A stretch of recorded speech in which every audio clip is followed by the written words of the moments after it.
नमस्कार दोस्तों, स्वागत है आप सभी लोगों का। यूपीएससी क्रैक करने का एक ही मूल मंत्र है, आंसर राइटिंग। लेकिन वहीं पीटी की बात करें तो पीटी का एक ही मूल मंत्र है, P for PT, P for practice. ठीक है, तो 10 क्वेश्चन लाए हैं यूपीएससी के, टॉप 10 क्वेश्चन लाए हैं। और इन टॉप 10 क्वेश्चनों में से आपको बताना है कि कम से कम आपको 6 क्वेश्चन सॉल्व करने हैं। अब ये देखते हैं कि आप में से वो रथी, महारथी, दो रथी कौन कौन से लोग हैं जो इतने क्वेश्चन सॉल्व कर पाते हैं। आप अपनी पूरी ईमानदारी के साथ कमेंट में बताएंगे कि आपका स्कोर कितना है, बिना किसी ईमानदारी, बिना किसी बेईमानी के साथ। ठीक है, जिससे कि ये साबित होगा कि आपकी स्थिति क्या है और कितना सुधार और करना है। ठीक, चलिए शुरू करते हैं। पहला प्रश्न है कि हमने ब्रिटिश मॉडल पर आधारित संसदीय लोकतंत्र को अपनाया, किंतु हमारा मॉडल उस मॉडल से किस प्रकार भिन्न है, ये भी देख लेते हैं। ओके, देखिए पहला स्टेटमेंट है, जहाँ तक विधि निर्माण का संबंध है ब्रिटिश संसद सर्वोपरि अथवा संप्रभु है, किंतु भारत में संसद की विधि निर्माण की शक्ति परिसीमित है। ओके, दूसरा स्टेटमेंट है, भारत में संसद के किसी अधिनियम के संशोधन की संवैधानिकता से संबंधित मामले सुप्रीम कोर्ट द्वारा संविधान पीठ को भेजे जाते हैं। सही बताना है, एक है, दो है, दोनों है या फिर दोनों नहीं है।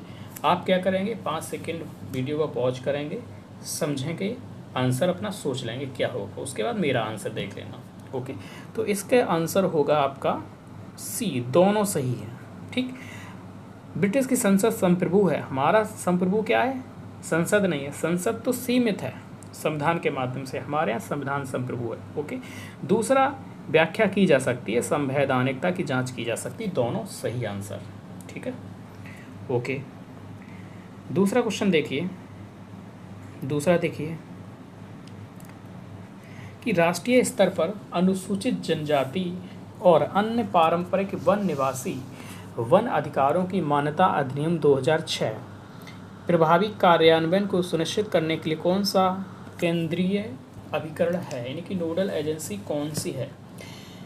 पर्यावरण मंत्रालय है, पंचायती राज मंत्रालय है, ग्रामीण विकास मंत्रालय है, जनजातीय कार्य मंत्रालय है, कौन है बताइए। तो इसका आंसर सही होगा डी। ओके, जनजातीय कार्य मंत्रालय।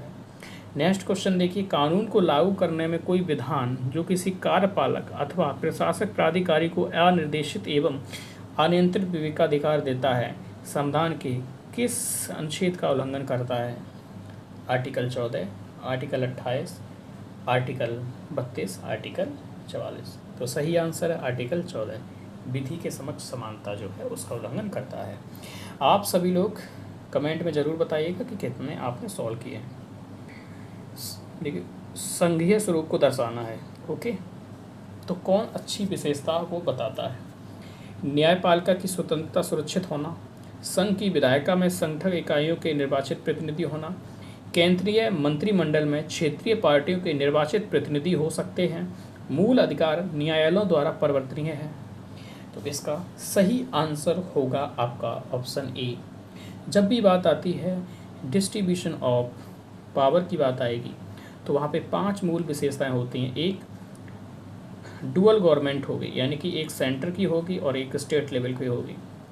ठीक है, रिटन कॉन्स्टिट्यूशन होगा, कॉन्स्टिट्यूशन की क्या होगी, सुप्रीमेसी होगी, रिजिड होगा, और एक है आपकी स्वतंत्र न्यायपालिका होगी, इंडिपेंडेंट जुडिशरी होगी। ठीक है, तो ये आपकी एकदम सही है, जबकि ये तीनों गलत हैं।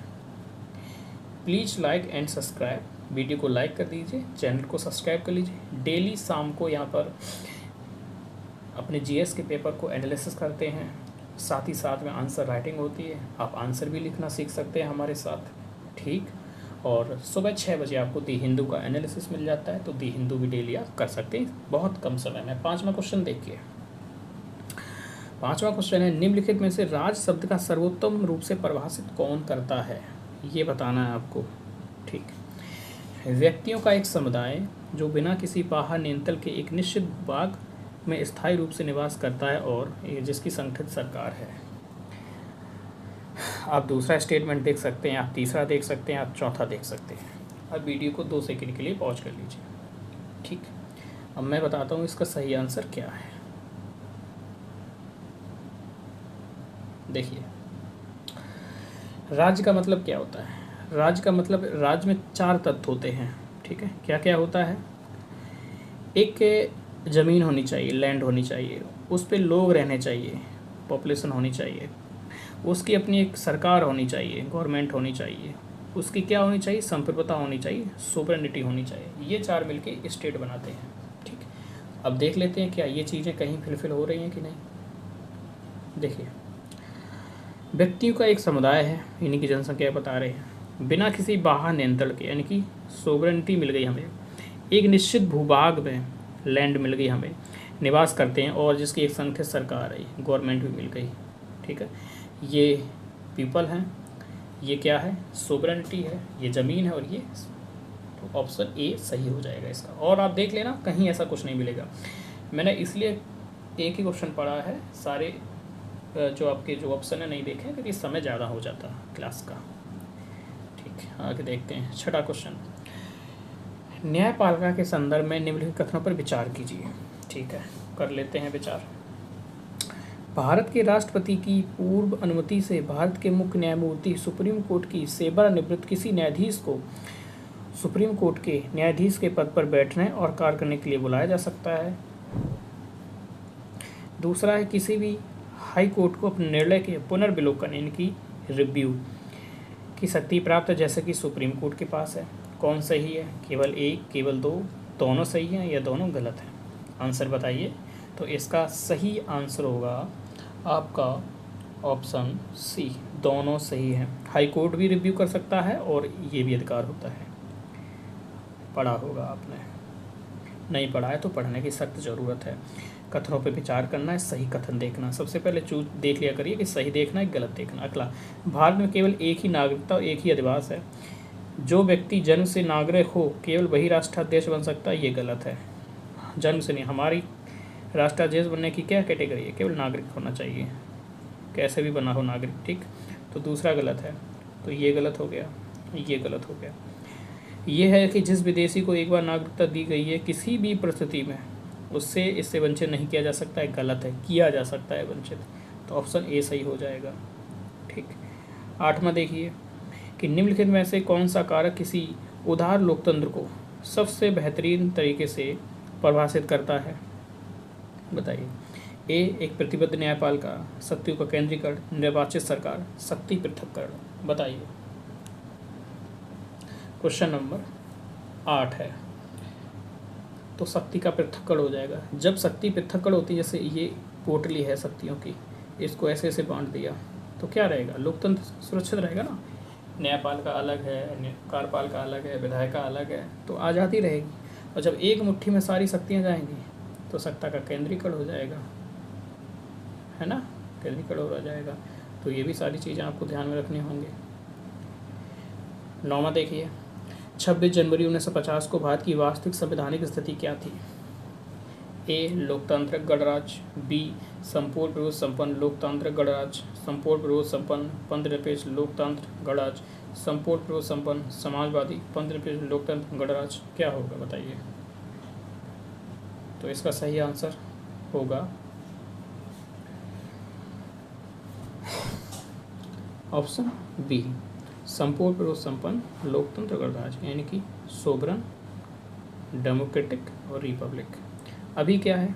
SSS लिख दो और DR, sovereign, socialist, secular, democratic, Republic. ठीक, नेक्स्ट देखिए, संवैधानिक सरकार का आशय क्या है?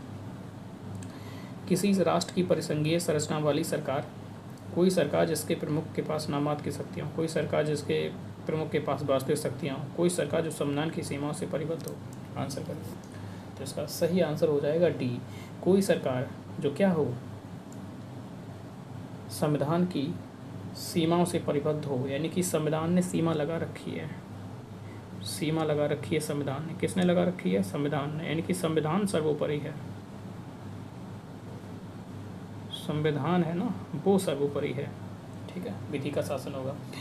अब आप लोग पूरी ईमानदारी बरतेंगे। ठीक है, कोई बेईमानी नहीं करेगा, सभी लोग ईमानदारी से कमेंट करेंगे। ठीक है, कमेंट करेंगे कि आपका स्कोर कितना है। हो सकता है किसी का स्कोर 2/10 हो, परेशान मत होना। ठीक है, 3/10 हो सकता है। ठीक है, 4/10 हो सकता है, 5/10 हो सकता है। ये अच्छा नहीं है, यानी कि बुरा है, ये ठीक है, ये अच्छा है, ये बहुत अच्छा है। और जब 6/10 आए, इसके बाद आए, तो आपका सिलेक्शन पक्का है, पेपर पक्का। ठीक, तो वीडियो को लाइक कर दीजिए, चैनल को सब्सक्राइब कर लीजिए। दी हिंदू देखिए डेली जीएस के डिस्कशन में आइए और अपनी तैयारी को बेहतर करिए, आंसर करते रहिए, आगे बढ़िए। कमेंट में ज़रूर बताइएगा। जय हिंद।